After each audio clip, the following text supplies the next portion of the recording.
Good morning and welcome back to my channel, and today I'm going to be discussing 12 essential points that you should know before going out on your first wild camp.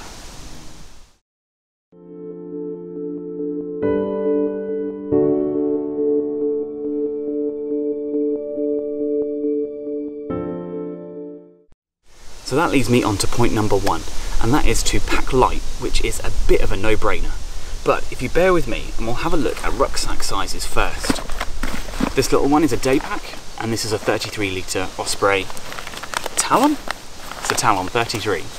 Great for just a normal day's walk-in, you know, up to sort of 12 hours, something like that. Can get everything I need in there for a day. Water, food, waterproofs, etc. But if I was going to be staying overnight, that's not going to have enough room to carry all the extra equipment that I'm going to need. So I actually have another rucksack at home, which is an Osprey, I think it's an Exos 45, which gives me, how many extra litres? 12 extra litres of capacity. And that is just about enough to pack in my tent and sleeping bag and sleeping mat, which are the main extra essentials, and the stove as well. So if you start at a slightly lower size capacity rucksack, around 45-50 litres, you're less likely to start packing extra stuff in. When I first started wild camping, I think I had a 65 litre rucksack, and I could only make it like 4 or 5 miles before I was completely exhausted because I was carrying so much stuff on my back. So then I bought the lower volume rucksack, the Exos 45, and it just meant that I was chucking out all this stuff that I didn't ever use on my walks or on my wild camps. And you know, if you're not going to use it, then why carry it up there? So my first point would be to recommend looking at around 45-50 litre rucksacks to start with, and go from there.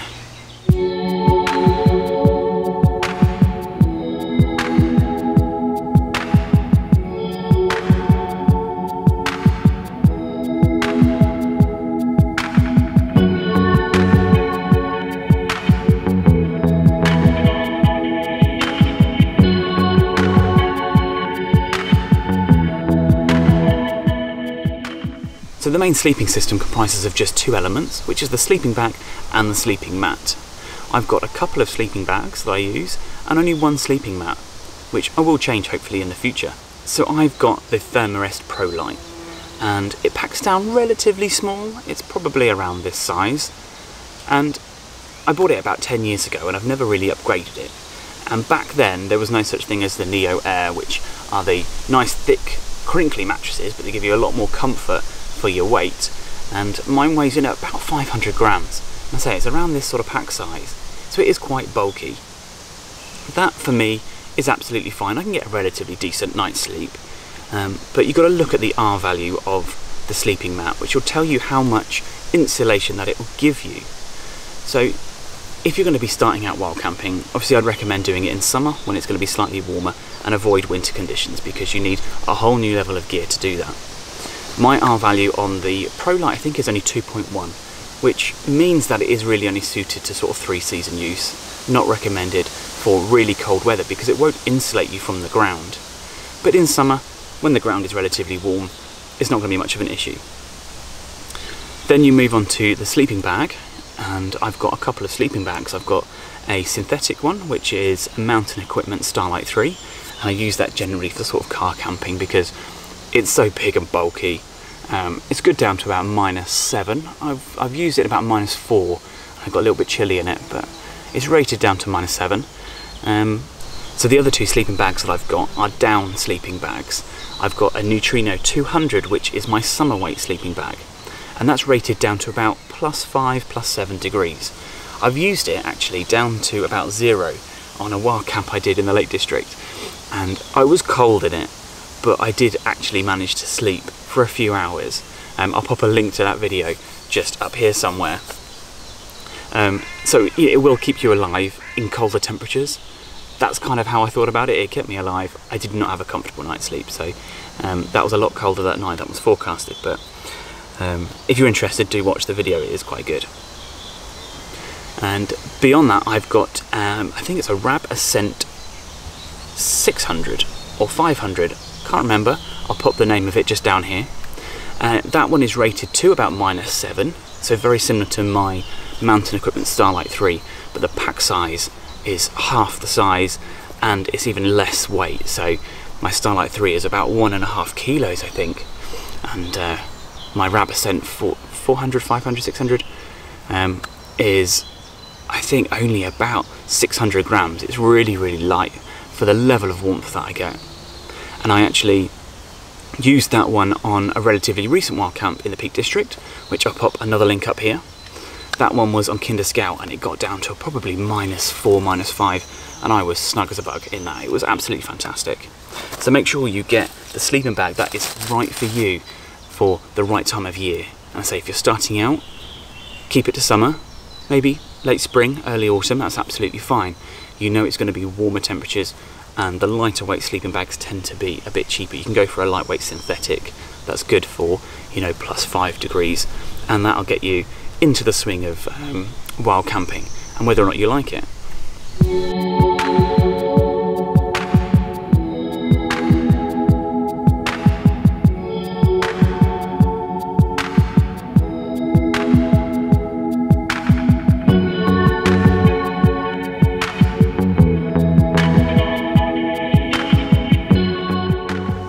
So point number 3 is going to be finding the right type of shelter, and this one is really important. So all of my wild camping recently has been in a bivvy.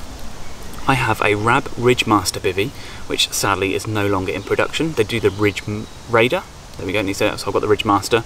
They do the Ridge Raider, which is slightly lower profile. I bought the Ridgemaster to give myself a little bit extra room, and I can show you the clips of this when I was using it up in the Peak District recently.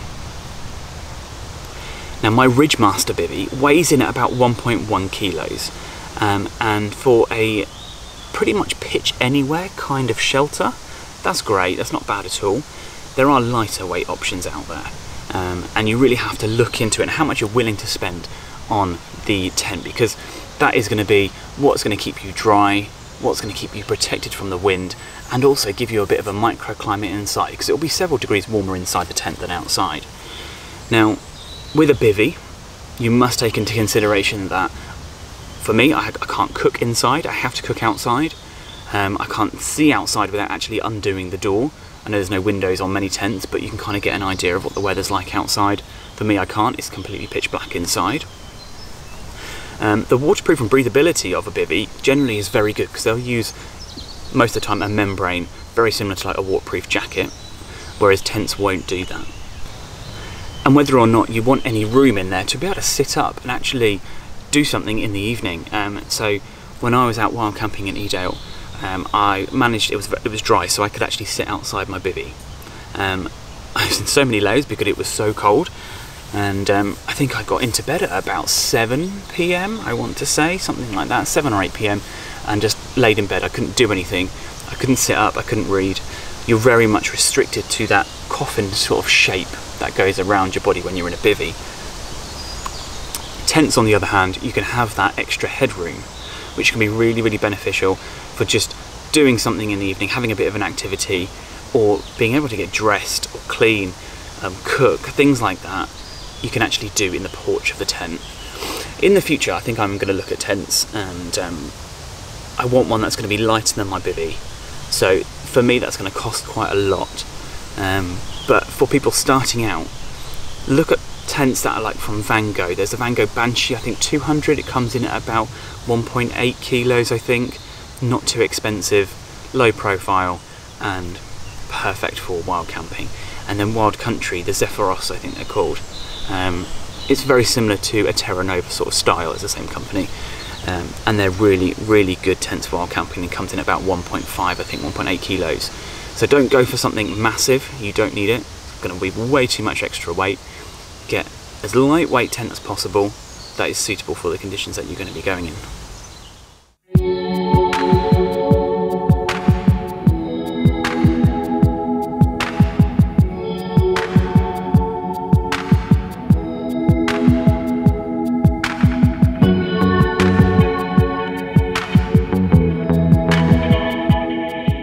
So going from tents leads me on to point number 4, which actually is related to it, and that is about practicing pitching your tent in your garden or wherever you can before you go out on your wild camp. The last thing you want to do is be right up on the mountainside somewhere or in a moorland and not know how to pitch your tent, especially if the weather is bad.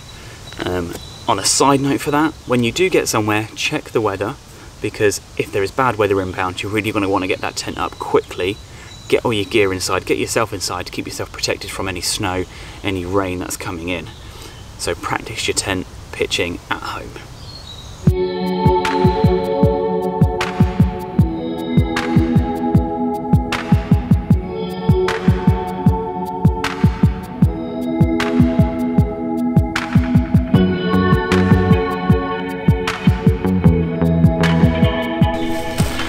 So point number 5, I'm going to be talking about food. Now you can take up shop bought food, that's absolutely fine, but you've really got to take into consideration how you're going to cook it and also the weight of it. So tinned foods will obviously keep for so long, they're absolutely fine, and you can sometimes eat them hot or cold, but you've got that rubbish and the weight of the tin. So let me give you an example of something that is a really good alternative. This here is a dehydrated meal. This is a pasta carbonara from Adventure Foods. And these generally come in at, this is even priced, it's £5.50, but you can sometimes get them discounted, especially at places like Cotswolds, where if you're part of like the BMC or something like that, you get 10-15% off. National Trust as well, I think they get 15% off. So you can get them a little bit cheaper. So £5.50 for a pasta carbonara, and that's a 600 calorie meal. That's not bad, especially when you look at the weight of it. Now, if I can find the weight. So this one comes in at about 120 or so grams when it's dehydrated. And all you have to do is add hot water to this. So you just boil some water, and we'll talk about stoves later, pop it in the pouch, and you can eat it directly out of the pouch.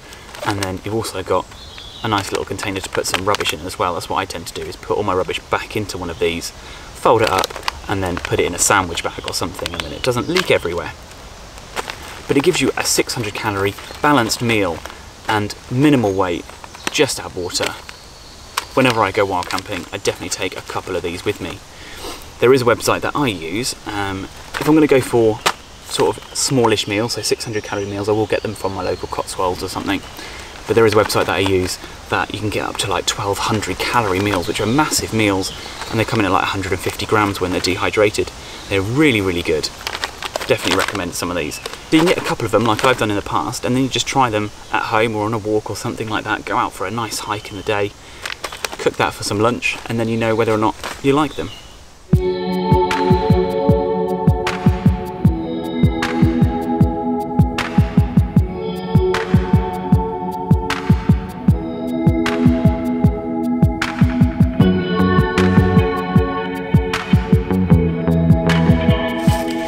So point number 6 of my essential tips is actually to avoid hotspots. Now, if I think of the Lake District or the Peak District and go, whereabouts am I going to wild camp? The places that instantly come to mind would be things like the wool packs in Edale, and in the Lake District I'll be thinking of Angletarn. These are real prime hotspots for wild camping, and when you go wild camping, the idea is that you want to be alone, but the chances are if you go to one of these places, you're not going to be alone. There's going to be other wild campers there. And some companies, and I believe the National Trust might be doing this now, I'm not sure, they're sending rangers out with heat vision cameras as well, so they can detect when you're up on the mountain or not from miles away, and they're coming and moving you on. So the best thing to do really is to avoid those hotspots. Have a look on the map and have a look to see where you can walk to and where might be a best place to camp.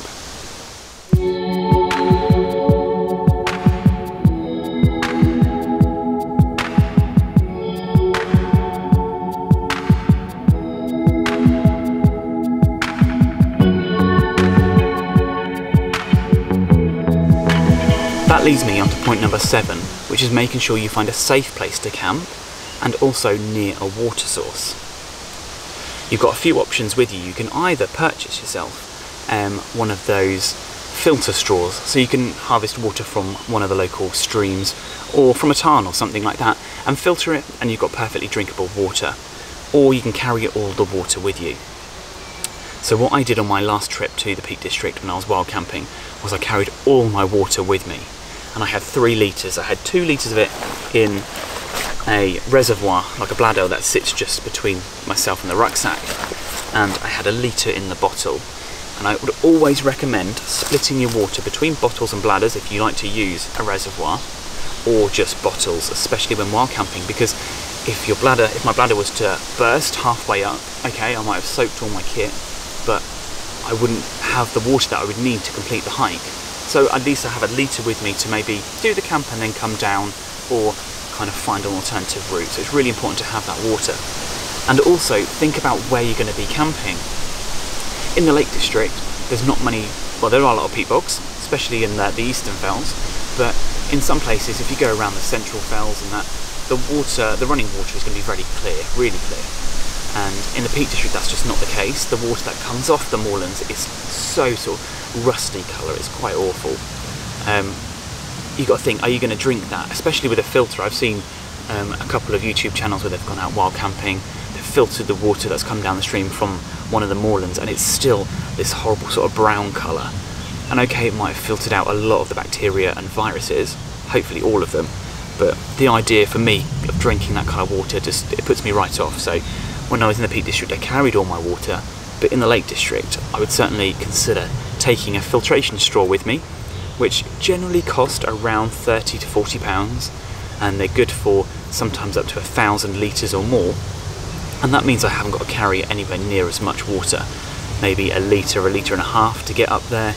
I'm going to go and source some water from there, and that will actually greatly reduce the weight of the rucksack. Obviously a litre of water is a kilogram, so if I'm carrying 3 litres of water, that's 3 kilos of weight on my back just for fluid. And I reckon on my Edale camp, my rucksack, I didn't actually weigh it beforehand, it must have been about 9 kilos, maybe 10 kilos. But then by the end of the day, the end of the next day, once I'd finished my hike and drank all my water, it was a pleasant weight.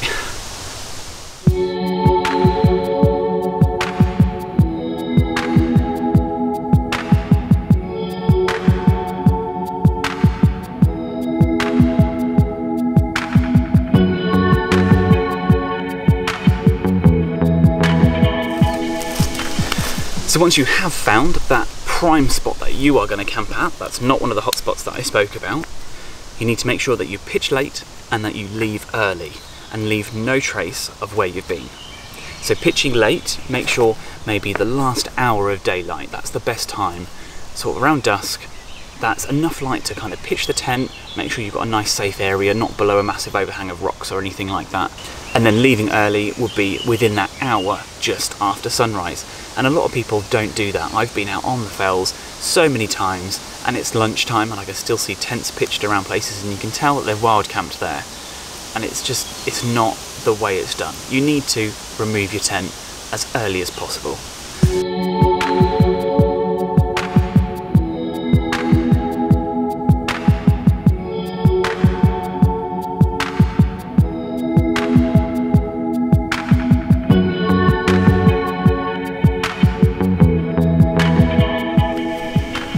So on to point number 9. This is about head torches, and it is so vital that you have a head torch. Carrying a torch with you is not great because you might need both hands for hiking poles, or if you're trying to cook something, it's very difficult with one hand. And I use, let me have a look what I've got in here. It's always in my rucksack, it just sits in the top. There we go, a Petzl Actic one. Wonderful, wonderful little head torch. It's got multiple brightnesses that you can select just by, I've got it on the red light at the moment. That's really great for night hiking. This is the one that I used when I did the Welsh 3000s and we did a whole night worth of hiking over loads of mountains, and that's the one I use to keep your night vision, because if you use the white light you lose your night vision, so using the red one at night time is great. It also makes you a bit less conspicuous. So then if I hold down the button on the top I can change it to different brightnesses, so even in broad daylight you can probably see that's got decent brightness. I just temporarily blinded myself a little bit there. These are really water resistant. Some of them are waterproof. I wouldn't say my one is actually waterproof, but always take a head torch with you, and they take 3. This one takes 3 AAA batteries, so I always carry a spare set of brand new AAA batteries, and I keep them in a little plastic case to keep them waterproof inside a watertight bag, sorry, as well.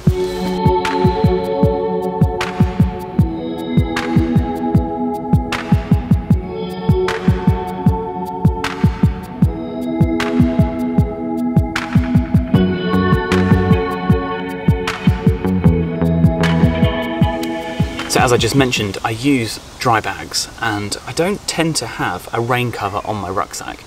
I think that's just because all the rucksacks I've bought don't come with a rain cover, and I can't be bothered just to buy one and put one over the top.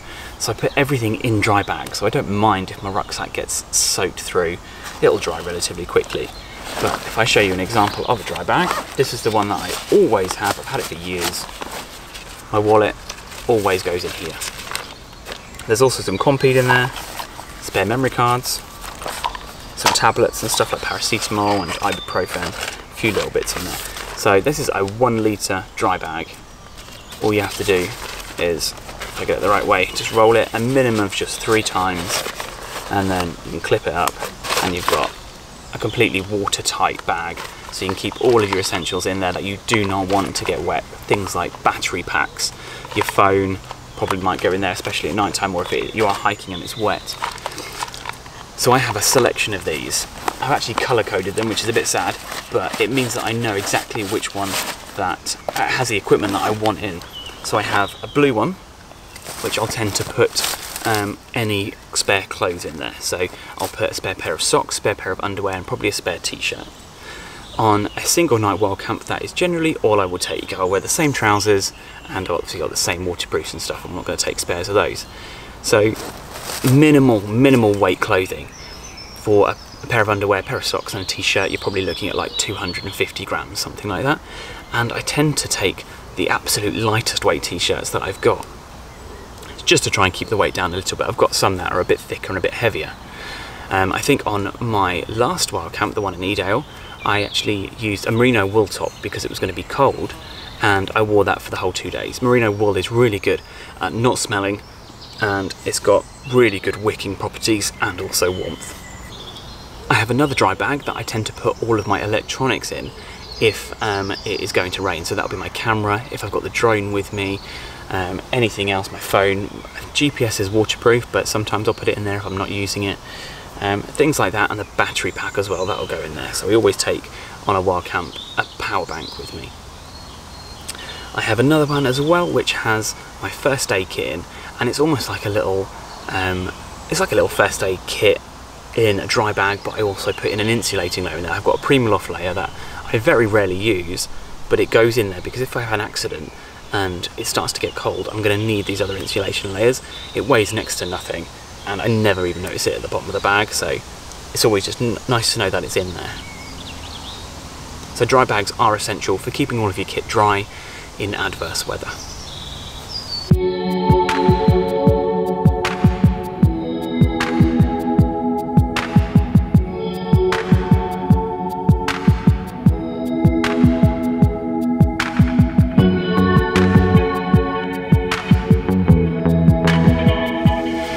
So moving on to point number 11, and that is cooking systems. So I only have one, and that is the simple jet boil, and that is the go-to for so many people. The reason why I've got this, if I just take my spork out, is because it's essentially an all-in-one system. Let me get all of this stuff out. Chuck some of that on the floor. So it all comes apart and it all packs in on itself. You've got a bit of protection at the bottom there, but this can be used as a cup or as a small bowl. You've got your pot, so you haven't got to bring another pot. The actual stove itself, and this one has the built-in lighter as well. Now, mine's never failed. My friend's has though. He actually managed to break off the bit that ignites it at the top, so he has to carry a lighter with him to light it. I would probably recommend getting either a set of like waterproof matches, or keep a set of matches in your dry bag, or just a really lightweight lighter, just in case you ever find that you've broken it, because then you can't cook your meal. Gas goes in there as well. I've got hardly anything left in there, so when you do set out, make sure you've got a full one of these, or plenty of gas in there. Shaking that, I reckon I've only got a few more boils left in that. This sits on top. This is if you actually got a separate pan that wants to go on there. So I don't usually take that while camping. It just goes in my set. Legs to keep it steady, and then a lid just to keep it insulated at the top. And with that, I've got a titanium spork. And I'm just going to talk about a recommendation as to why I think you should have a titanium spork. It's obviously extremely lightweight. I think this comes in at like 13 grams or something like that. It's practically indestructible, and it fits nicely down the side of the Jetboil, so it's together. And what I had done previously is I've got some plastic sporks, and I put one down the side there when I went on a wild camp. And by the time I got to my place that I was camping at, the spork had broken, and it was probably only this long, so I'm trying to eat out of my bag with this tiny little piece of spork that was all I had left. So that's when I bought the titanium one. That's not going to snap. There obviously are so many other setups that you can have, but for me this just works. It's nice and complete. It doesn't weigh very much. This is all I think aluminium, and it's really lightweight. You can get titanium ones, probably not Jetboils, but titanium pans. They are very expensive but incredibly lightweight. So if you've got the money and you're willing to spend that just on a few less grams, then go for it. And you can get lighter weight stoves as well. Put that in there. You can get stoves that will literally clip straight on to the top of the gas bottle, almost as like 3 forks. That'll just screw on, and that's your stove. So if you had that, I think it's called a pocket rocket, MSR pocket rocket. You can get yourself a little titanium saucepan, and your gas and stuff that could probably all fit into the pot itself, and you've got a smaller setup than this and a lighter weight setup than this, but it could potentially cost you a bit more. The Jetboil generally retail around the sort of £90 mark for this. It comes as obviously a complete set, but that is quite a lot for a stove. I think the MSR pocket rocket probably clocks in now around 30, 35, 40 pounds, something like that. So you can save money that way, but a pot that's made out of titanium is going to cost you 40 quid on its own. So have a look at the options. See, you know, you can see these at Cotswolds and Go Outdoors and stuff. Have a feel of the weight, see if you like the setup. It just works for me. I love this. I don't think I'll ever get rid of my Jetboil.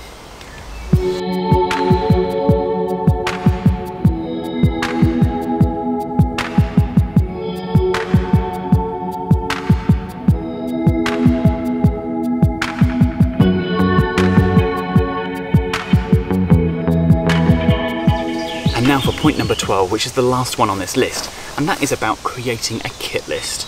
So come up with a kit list of everything you want to take on a wild camp, because if you're thinking about wild camping, especially if you're going on a holiday somewhere and you might do 1 or 2 nights wild camping, you might be camping at a campsite or a B&B or something like that in between those dates or those times, you really need to kind of look at this list and make sure you've got everything you need. Because trying to do it from memory, you will forget something at some point, you know, something essential as well. I think I've seen a few videos where people have gone out on a wild camp and they get to their camp, they set up and they've forgotten their pot or something like that, or their stove, so they can't cook themselves a hot meal. You just don't want to have that kind of disaster, because it won't make the experience enjoyable. So come up with a kit list, and I'm going to read you some things that are on my kit list that I use. So my kit list includes a tent, a sleeping bag, a sleeping mat, head torch, map, water filter, my Jetboil, spork, lighter and dry bags. On top of that are insulating layers, gloves, hat, waterproof jacket, waterproof trousers, spare socks, spare t-shirt, a fleece, thermals and sun cream. The last few items you should take with you on your wild camp is your phone, a small power bank, your toiletries, a wallet with money in, a first aid kit, a little waste bag, your food and your water bottles. Just want to say thank you so much for watching, and if you enjoyed this video or if you got anything from any of the advice that I gave you, don't forget to hit like, hit subscribe and ring the bell to keep up to date with any future uploads. So I will be doing some more videos like this in the future, including some kit reviews, but they will not replace my normal weekly uploads of hikes, walks and climbing adventures around the country. So until next time, I'll see you around.